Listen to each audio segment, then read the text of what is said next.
நண்பர்களுக்கு வணக்கம். நேற்று 1ஆம் தேதி பிப்ரவரி மாதம் 1ஆம் தேதி அந்த கும்பகோணம் பகுதியில் வந்து ஒரு பைக் ட்ராவல் பண்ணேன். முக்கியமாக வந்து பழங்கால வரலாற்று சிறப்புமிக்க இடங்களை வந்து நேற்று வந்துட்டு பைக் ரைட் போனேன். ஏற்கனவே லாஸ்ட் இயர் வந்து இந்த கும்பகோணம் பகுதி இந்த பட்டீஸ்வரம், தாராசுரம் இதெல்லாம் வந்துட்டு போயிருக்கேன். பட் அந்த பட்டீஸ்வரம் பக்கத்திலே அமைஞ்சிருக்கக்கூடிய அந்த பள்ளிப்படை கோயில், அந்த பழைய அறை, கீழே பழைய அறை இதெல்லாம் பார்க்காம வந்துட்டேன். உண்மையிலேயே வந்து அதை பற்றி அதிகமாக எனக்கு இப்போ வந்து அதோட முக்கியத்துவம் எனக்கு தெரியல. இப்போ இந்த நேற்றைக்கு போன ரயிலில் வந்துட்டு இதெல்லாம் போய் பார்க்கும்போது ரொம்ப வந்து ஆச்சரியமாக இருக்குது. அதே சமயத்தில் வந்து இவ்வளோ நாள் இதை பார்க்காம இருந்துட்டோமே அப்படிங்கிற ஒரு எண்ணமும் வந்துச்சு. நேற்று வந்து ஒரு சக்ஸஸ்ஃபுல்லாக முடிச்சுட்டு வந்துட்டேன். இன்றைக்கி வந்துட்டு மார்னிங் வந்து புதுக்கோட்டை போகக்கூடிய வேலை இருந்தது. அந்த SH29 அதில் வந்து இன்றைக்கி மூவ் பண்ணிவிட்டு ஈவினிங் தான் வந்தேன். அதான் வந்துட்டு நேற்றைக்கு போன ரைடை பொறுத்த வரைக்கும் உண்மையிலேயே வந்து ஒரு மனசுக்கு வந்து சந்தோஷமாக இருந்தது. அதே சமயத்தில் சிறிய சோகம் இருந்தது. இப்போ அந்த பகுதியில் இருக்கக்கூடிய கோயில்கள் அத்தனையுமே வந்து அரசு வந்து எல்லாமே சீரமைக்குது. அந்த காட்சியை தான் பார்க்க முடியுது. எல்லா கோயில்களும், பழமையான கோயில்கள் அனைத்தையும் வந்து சீரமைச்சிட்ருக்காங்க. இன்னும் ஒரு 1 இயர் கழித்து அங்கே போனோம்னா, அந்த பகுதிகள், கும்பகோணம் பகுதியில் போனோம்னா எல்லா கோயில்களும் வந்து ரொம்ப பொலிவாக காட்சியளிக்கும் அப்படின்னு நான் நம்புகிறேன். அந்த வகையில் வந்து நேற்று ரைடு அமைஞ்சிச்சு. பெரும்பாலும் நான் வந்து ஹைவே ரைடில் வந்து ஹைவே ரைடிங்கை ஃபோக்கஸ் பண்ணுறதுனால இந்த வரலாற்று சிறப்புமிக்க இடங்களை பற்றி நான் வந்து சில செய்திகள் மட்டும் தான் சொல்லியிருக்கேன். நமக்கு என்ன தேவையோ அந்த செய்திகள் மட்டும் தான் சொல்லியிருக்கேன். வரலாற்றை நான் முழுமையாக பேசலை. அது நமக்கு தேவையும் கிடையாது. என்ன தேவையோ அந்த பகுதிக்கு என்ன தேவையோ, அந்த இடங்களுக்கு என்ன தேவையோ அதை மட்டும் நான் வந்து சொல்லியிருக்கேன். மற்றபடி இதுக்கு மேலே அந்த பகுதியை சம்மந்தமான விவரங்கள் வேணும் அப்படின்னு சொன்னோம்னா நம்ம வந்து வரலாற்று நூல்களையும் மற்ற நம்பிக்கைக்குரிய 100% நம்பிக்கைக்குரிய வரலாற்று வெளியீடுகளையும் நம்ம வந்து பார்த்தோம்னா புரிய வரும். அந்த வகையில் வந்துட்டு நேற்றைய ரைடு அமைஞ்சிச்சு. ஓகே, வாங்க அதை பற்றி பார்க்கலாம்.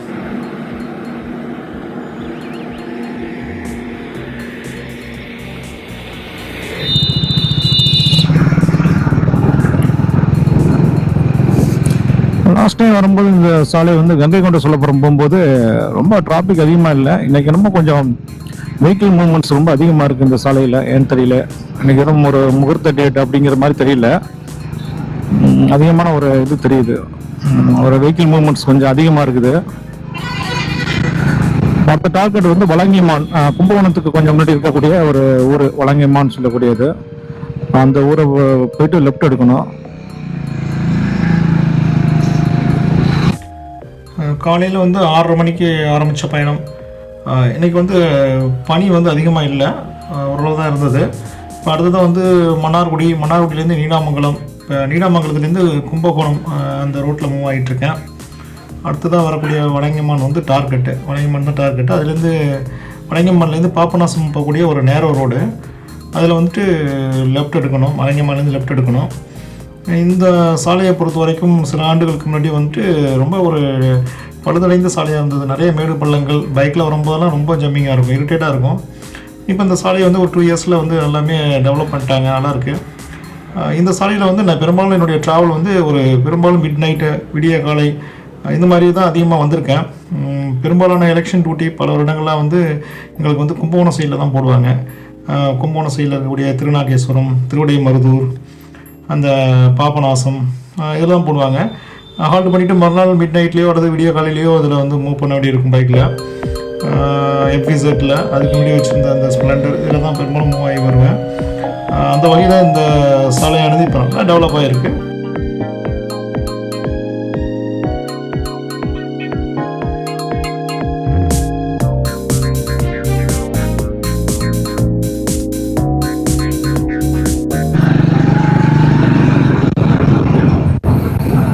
வலங்கைமான் பேரூராட்சி வந்து எண்டாயிட்டு. அடுத்ததாக பூண்டிங்கிற ஊர். பூண்டியில் வந்து இப்போ ரைட் எடுக்கணும். இதுக்கு பிறகு நான் வந்ததில்லை. அந்த வலங்கைமான்லேருந்து இந்த லாயம் வரைக்கும் வந்திருக்கேன். அதுக்கு பிறகு நான் வந்ததில்லை. இந்த ரோட்டில் ட்ராவல் பண்ணதில்லை இது வரைக்கும்.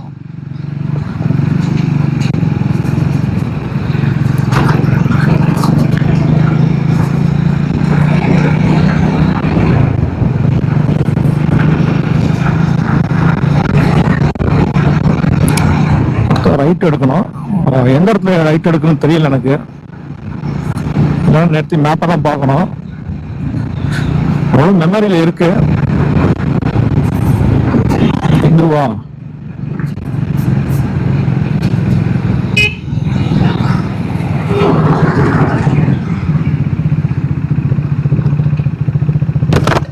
இந்த கீழப்பழையாறை எப்படி போகலாம்? அந்த ரோட்ல போகலாமா சார்? ஆ கீழப்பழையார் சார். ரைட்டு.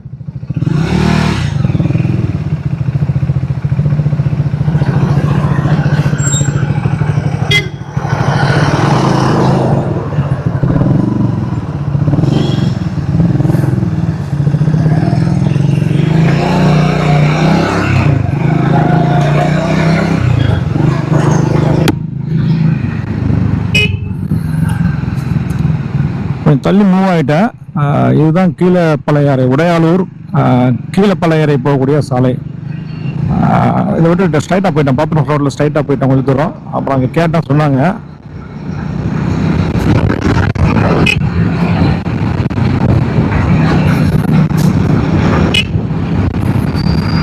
தமிழ்நாட்டில் பார்க்கக்கூடிய இடங்கள் நிறையா இருக்கு.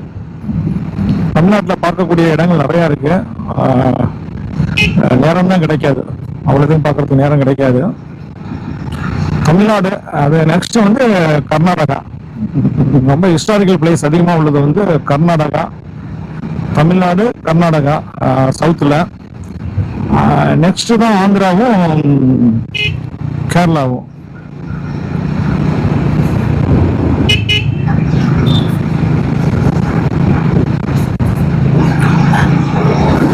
கர்நாடகா ஒரு ட்ரிப் போகலாம் அப்படின்னு எய்ம் பண்ணியிருக்கேன். இந்த மே மாதம் சின்னதாக ஒரு வெக்கேஷன் வந்துச்சுன்னா, வெக்கேஷன் வரும், மே மாதம் வெக்கேஷன் வரும். அதில் வந்துட்டு முடிஞ்சுன்னா கர்நாடகா ஸ்டேட்டில் முக்கியமான பிளேசஸ் போகலான்னு சொல்லி ஒரு எய்ம் பண்ணியிருக்கேன். வயல்வெளிகளுக்கு இடையே செல்லக்கூடிய ஒரு சாலையாக இருக்கு. எல்லாமே இப்போ வந்து அறுவடை நடந்துட்டு இருக்கு. அறுவடை, நெல் அறுவடை நடந்துட்டு இருக்கு. நான் வந்து 10th படிக்கிற வரைக்கும் விவசாயம் தான். எங்கள் வீட்டில் விவசாயம் இருந்தது, நிலம் இருந்தது, விவசாய நிலம் இருந்தது. விவசாயம் பண்ணிட்டு இருந்தாங்க. அதனால விவசாயத்தை பற்றி தெரியும். தென்னை மரங்கள் அந்த பக்கம் அதிகம், தென்னை மரங்களை பற்றியும் தெரியும். இப்போ வந்து உடையாளூர், அது ஒரு ஹிஸ்டாரிக்கல் பிளேஸ் தான் உடையாளூர். தென்னை மரங்களை பற்றியும் தெரியும். ஏன்னா தென்னை மரங்கள் தோப்பு இருந்தது, இப்போ இல்லை. எல்லாமே ஒரு நகரமயமாக்கல், நிறைய புறநகர் வந்த பிறகு தோட்டங்கள்லாம் போயிடுச்சு, வயல்வெளிகளும் போயிட்டு.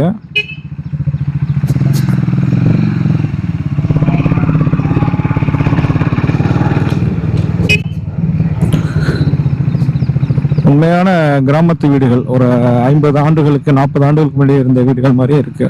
சில வீடுகள் மட்டும். இந்த உடையாளூர் இதில் மூவ் ஆகிட்டு இருக்கேன்.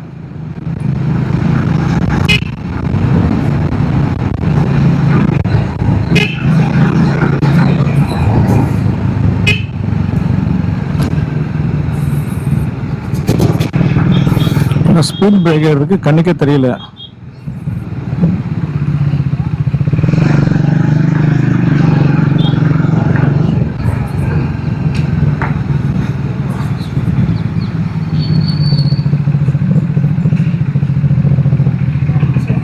ஸ்ட்ரைட்டாக தான் போகணும்னு நினைக்கிறேன்.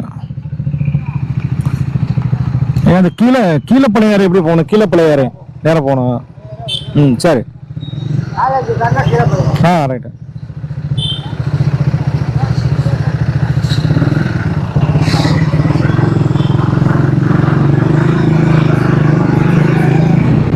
ராஜராஜ சோழன் நினைவிடம் சொல்லி போட்டிருக்கு, மாமன்னர்.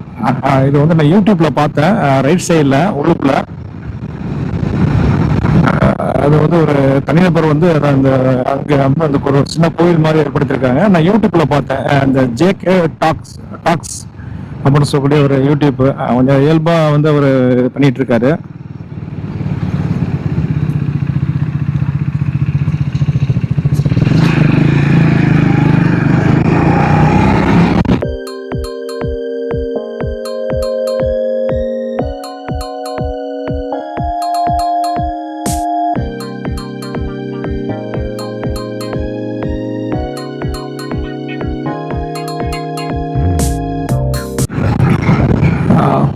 கூகுள் மேப்பை பார்க்கணும் போல தெரியுது.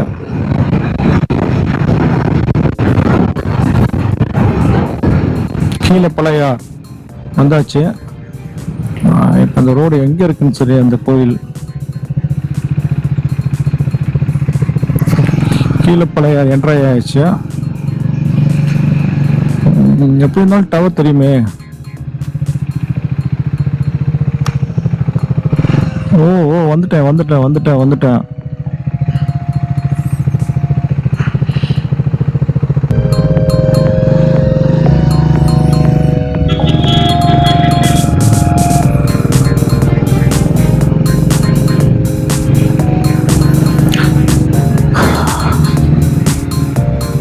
சோமநாத சுவாமி திருக்கோயில் கீழே பழையாறை அப்படின்னு போட்டிருக்கு.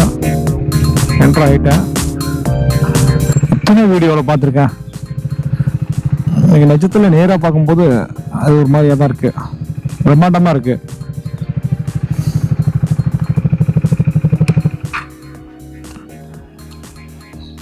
கோயில் திறந்தா இருக்கு.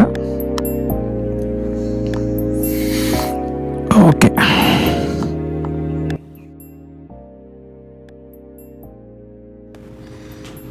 இந்த கோயிலானது பார்த்தா தாராசுரம் கோயிலோட சின்னதாக தான் இருக்குது. பட் வந்து தாராசுரத்துக்கு அடுத்தாப்புல வந்து இந்த கோயிலானது மிக அழகாக இருக்குது. அந்த சிற்பங்கள் அதோட அமைப்பெல்லாம் வந்து அந்த தாராசுரம் கோயிலோட கம்பேர் பண்ணுற மாதிரி இருக்குது. நல்லாவே இருக்குன்னு சொல்லலாம்.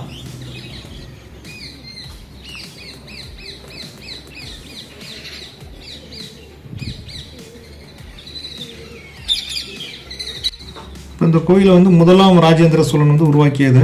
இப்போ நிறையா அந்த ஒரு பிரம்மாண்டமான அந்த ஒரு நுழைவு கோபுரத்து மேலே வந்து நிறைய செடிகள் இருக்குது. இப்போ அந்த ஒர்க்கு ஆரம்பிக்க போகிறாங்க இந்த அப்படின்னு அங்கே உள்ளவங்க சொல்கிறாங்க. அதனால தான் ஏணி இதெல்லாமே அங்கே வச்சுருக்காங்க, பெரிய பெரிய ஏணியெல்லாம் வச்சுருக்காங்க.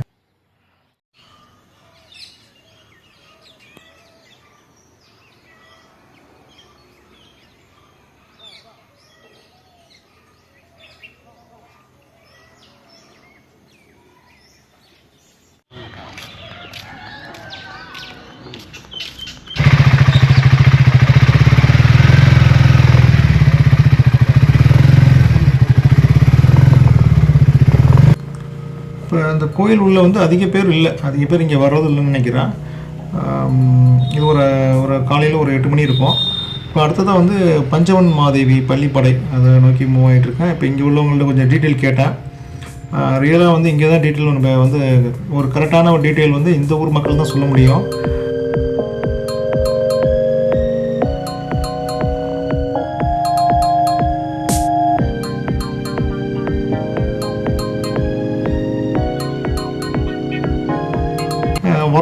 வரலாறு ஒரு 1000 ஆண்டுகள் கடந்த வரலாறு, பழைய வரலாறு வந்து யாராலையுமே 100% சரியாக சொல்ல முடியாதுங்கிறது என்னுடைய கருத்து.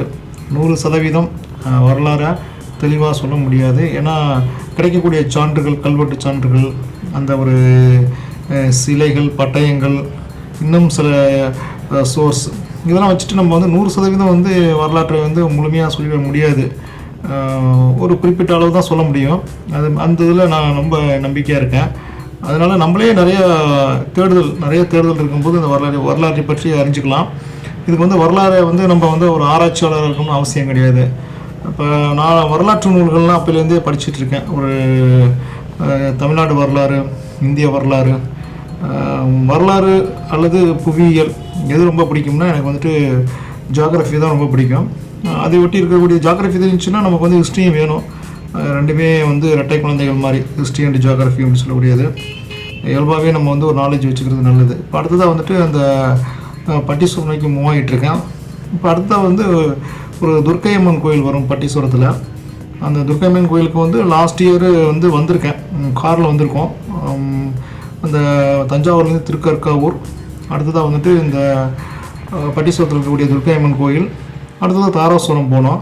இப்போ வந்து இது வந்து படையூர், நிறைய படையூர்னு சொல்லி இருக்குதுல, ஆரிய படையூர் எல்லாமே. இந்த ரைட் சைடில் வந்து இந்த சோழன் மாளிகை, ஆரிய படையூர் அப்படிலாம் அமைஞ்சிருக்கு. நிறைய இங்கே வந்து சொல்லக்கூடிய விஷயங்கள் நிறையா இருக்குது. இந்த பகுதியை பற்றி சொல்லக்கூடிய விஷயங்கள் நிறையா இருக்குது. என்னால் எல்லாமே இந்த வீடியோவில் சொல்ல முடியாது. ரெண்டாவது வந்துட்டு இதோட ரியல் வரலாறு நம்பத்தகுந்த வட்டாரங்களில் சொல்லக்கூடிய வரலாறை வந்து நம்ம வந்து படித்து பார்த்தாலே ஓரளவு புரியும். அல்லது நேரடியாக இங்கே வந்து பார்க்கலாம். இங்கே உள்ள மக்கள்கிட்ட கேட்கும்போது சில பேருக்கு தெரியுது, சில பேருக்கு இது முழுமையாக தெரியல. இங்கேயே வந்து ஒரு பூர்வீகமாக உள்ளவங்கள்ட்ட கேட்டால் நிச்சயமாக இது முழுமையான தகவல் கிடைக்கும். இப்போ வந்துட்டு நேராக பட்டீஸ்வரத்துக்கிட்ட வந்தாச்சு. லெஃப்ட் சைடில் தான் வந்து இந்த துர்க்கையம்மன் கோயில் சொல்லக்கூடிய ஒரு கோயில் இருக்குது. அந்த துர்க்கையம்மன் கோயில் வந்துட்டு நல்லாவே இருந்தது. நாங்கள் போகும்போது நல்லா கூட்டம் அதிகமாக இருந்தது. அந்த கோயிலுக்கு போயிட்டு நேராக தாராசுரம் போயிட்டோம். பட் இப்போ பட்டீஸ்வரத்துக்குள்ளே என்ட்ரு ஆயாச்சு. பட்டீஸ்வரம் அப்படிங்கிறது வந்து அந்த காலத்துலேருந்தே ஒரு ஃபேமஸான ஊராக இருக்குது. எப்படி தாராசுரம் வந்து எந்த அளவுக்கு வந்து புகழ்மிக்கதோ அதே மாதிரி பட்டீஸ்வரமும் புகழ்மிக்கது. இந்த சங்கமம் அப்படிங்கிற ஒரு படத்தில் வந்து பட்டீஸ்வரத்தை பற்றி சொல்லுவாங்க. பட் அது உயிரோட்டமாக இல்லை. இது நேரடியாக பார்க்கும்போது நிறையா மாறி இருக்குது. நிறையா வந்து வீடுகள், சின்ன சின்ன வீடுகள்லாம் நிறையா வந்திருக்கு. இப்போ அந்த சாலை ஓரங்களில் நிறைய வீடுகள் வந்திருக்கு. ஆனால் உண்மையிலேயே வந்து இந்த கூகுள் மேப்பில் பார்க்கும்போது நிறையா அந்த உள்முத்தம் வைத்த வீடுகள்னு சொல்லுவோம்ல, பழமையான வீடுகள்லாம் வந்து பார்க்க முடியுது. இப்போ வந்துட்டு லெஃப்ட் சைடில் போனால் வந்து அந்த ஒரு சுந்தர பெருமாள் கோயில் தென்பாதி. இப்போ ஆக்சுவலாக நான் வந்து இன்னும் ஷார்ட் ரோட்டில் போயிருக்கலாம். அந்த பஞ்சவன் மாதவிக்கு நான் வந்துட்டு எக்ஸ்ட்ரா வந்துட்டு இப்படியே சுற்றி போகிறேன். இப்போ ரீச் ஆகிக்கிட்ட வந்துட்டேன். இப்போ லெஃப்ட் எடுக்கணும். பட் எனக்கு வந்து கரெக்டாக கூகுள் மேப்பில் அந்த லொக்கேஷன் தெரிய மாட்டுது. அதனால் இப்போ அவங்கள்ட்ட கேட்குறேன். என்ன தான் கூகுள் மேப் இருந்தாலும் சில நேரங்களில் நம்ம வந்து நேரடியாக அங்கே கேட்டுக்கிறது நல்லதாக இருக்கும். அவங்கள்ட்ட கேட்கும்போது அவங்க லெஃப்ட்டில் போக சொல்கிறாங்க. ரைட்டில் போனோம்னா கும்பகோணம், அந்த ஒரு தஞ்சாவூர் நியூ ஹைவேல போய் ஜாயிண்ட் ஆகும். அங்கிட்டே சுந்தர பெருமாள் கோயில் அதெல்லாம் மூவ் ஆகலாங்கிட்டு இப்போ இங்கே மூவ் ஆரம்பிச்சிட்டேன். நேரோ ரோடு தான். பெரும்பாலும் இங்கே உள்ள சாலைகள் வந்து கொஞ்சம் நேரவாக தான் இருக்குது. அந்த வாழை தோட்டங்கள் ஆரம்பிச்சிருச்சு. இங்கே உள்ளூர் மக்கள் சொன்னது சரி தான். அங்கே அந்த ஒரு பழையாறையில் சொன்னார், அவங்க சொன்னது சரி தான். வாழை தோட்டங்களுக்கு இடையே தான் அமைஞ்சிருக்குன்னு சொன்னாங்க. இப்போ இந்த வந்து ரைட் டர்ன் பண்ணணும், ரைட் டர்ன் எடுக்கணும். இப்போ இந்த சாலை ஒர்க்கெலாம் இங்கே நடந்திருக்கும் இருக்குது. அதனால் சாலை வந்து நேரவாக இருக்குது. இப்போ இது கொஞ்சம் பெரிய சாலையாக தான் இருந்திருக்கு. இப்போ வந்து அந்த ஒர்க் நடந்ததுனால நேரவாக இருக்குது. இப்போ ரைட் டர்ன் எடுத்து உள்ளே போகிறேன். சிமெண்ட் ரோடு தான் இது. இப்போ காரில் வந்தால் வரலாம், உள்ளே வரலாம். பட் வந்து ரிவர்ஸ் எடுக்கிறது போகிறதுலாம் வந்துட்டு ஏதாச்சும் கார் வந்தால் சைடு வாங்குறதும் கொஞ்சம் சிரமமாக இருக்குன்னு நினைக்கிறேன். இப்போ அடுத்ததாக வந்துட்டு லெஃப்ட் ஹேண்ட் எடுக்கணும். கூகுள் கரெக்டாகவே சொல்லுது, லெஃப்ட் ஹேண்ட் எடுக்க சொல்லுது. லெஃப்ட் ஹேண்ட் எடுத்தாச்சு. இப்போ இந்த கோயில் தெரிய ஆரம்பிச்சிருச்சு, பார்க்கும்போது தெரிய ஆரம்பிச்சிருச்சு. ஒரு 3 ஆண்டுகளுக்கு முன்னாடி உள்ள வீடியோ இந்த கோயிலை பற்றி, இந்த பள்ளிப்படையை பற்றி பார்க்கும்போது இந்த கோயில் வந்து பள்ளிப்படை வந்து ரொம்பவும் பழுதடைந்த அந்த வெளிப்புறாக சுவர்கள் வந்து இருந்துச்சு. பிரகார சுவர்கள் வந்து இருந்தது. பட் இப்போ பார்க்கும்போது ஒர்க்கு நடந்துகிட்ருக்கு. அந்த வகையில் பாராட்டலாம். இப்போ வந்து கார்லாம் எடுத்துகிட்டு போனால் ரிவர்ஸ் எடுக்கிறது ரொம்ப சிரமமாக இருக்கும். அப்போ அந்த மெயின் ரோடு சிமெண்ட் ரோட்லேயே ஓரமாக நிறுத்திட்டு வந்துடலாம். உள்ளே வந்துட்டு வெறும் கற்கள் நிறைய அடிக்கிருக்கு, ஓப்பன் பண்ணலை. அது வந்துட்டு எல்லாமே போட்டு மூடிட்டாங்க. அதனால் வந்துட்டு ஒன்றும் பார்க்க முடியல. இப்போ இந்த பள்ளிப்படை கோயில் உள்ளேயெல்லாம் வந்து சீரமைப்பு பணிகள் நடந்துகிட்ருக்கு. எல்லாமே வந்து படுதா போட்டு மூடி வச்சுருக்காங்க. நெக்ஸ்ட் இயர் வரும்போது இது வந்து ஒரு புது பொலிவுடன் காட்சி தரணும்னு நம்புகிறேன். இந்த கோயிலானது முதலாம் ராஜேந்திர சோழன் வந்து அவங்களுடைய சிற்றணிக்காக வந்து அவங்க இறந்த பிறகு ஒரு கட்டிய ஒரு பள்ளிப்படை அப்படின்னு சொல்லி சொல்கிறாங்க. இப்போ இந்த பள்ளிப்படை கோயிலேருந்து கிளம்பிட்டேன். இப்போ ஸ்ட்ரைட்டாக போகிறேன், ரைட் எடுக்காமல் ஸ்ட்ரைட்டாக போகிறேன். இப்போ வந்துட்டு நேராக போனால் வந்து கூகுள் காமிக்கிறது வந்து கும்பகோணம் டு தஞ்சாவூர் ஹைவே லிங்கை காமிக்குது.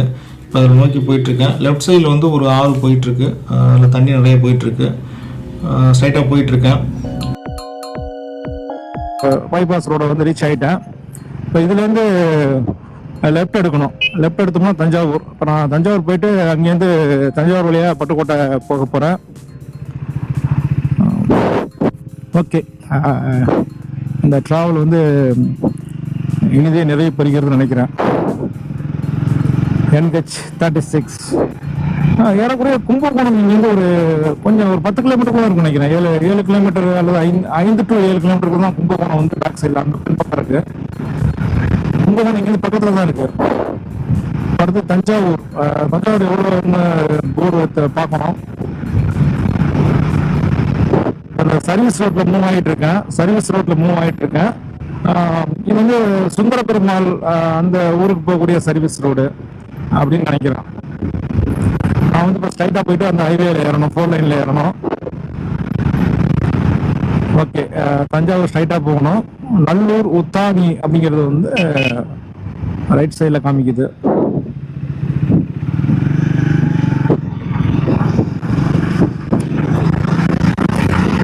என்னுடைய கெஸ்ஸிங் படி இப்போ வந்து சுந்தர பெருமாள் அப்படிங்கிற ஊருகிட்ட பக்கத்தில் இருக்கேன்.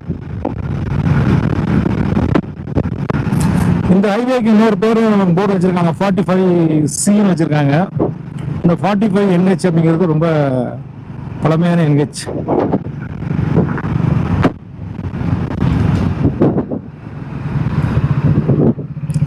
Okay, this is the second time இந்த ஹைவேயில். இந்த ஹைவே ஓப்பன் பண்ணிட்டு தான் சொல்கிறாங்க. இந்த கும்பகோணம் டு தஞ்சாவூர் ஹைவே வந்து ஓப்பன் பண்ணிட்டு தான் சொல்கிறாங்க. பஸ் எல்லாம் இது வழியால் வருதா இல்லை பழைய ஊர் வழியால் பழைய ரூட்லேயே போகுதான்னு தெரியல. ஏன்னா இது வந்து முற்றிலும் வந்து ஏன்னா சின்ன சின்ன டவுனு கிராமங்களை அவாய்ட் பண்ணி புதுசாகவே இது வந்து ஃபார்ம் பண்ணியிருக்காங்க. அதனால பஸ்ஸு வந்து இதில் மூவ் பண்ணுறதுக்கான வாய்ப்பு ரொம்ப கம்மி. பழைய ஊர்களில் தான் போவாங்க நினைக்கிறேன்.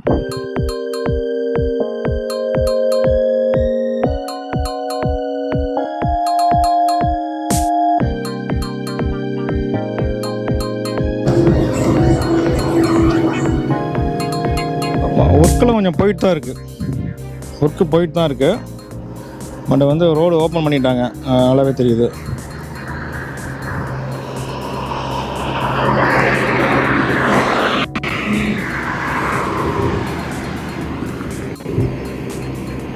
இப்போ வந்து வீடியோ ஷூட் பண்ணிகிட்ருக்கேன்.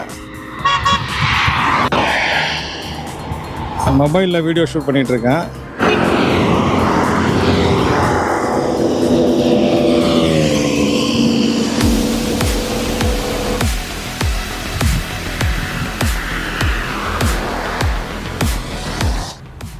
ஓகே, நெக்ஸ்ட் வந்து நான் தஞ்சாவூர் மூவ் ஆகுறேன்.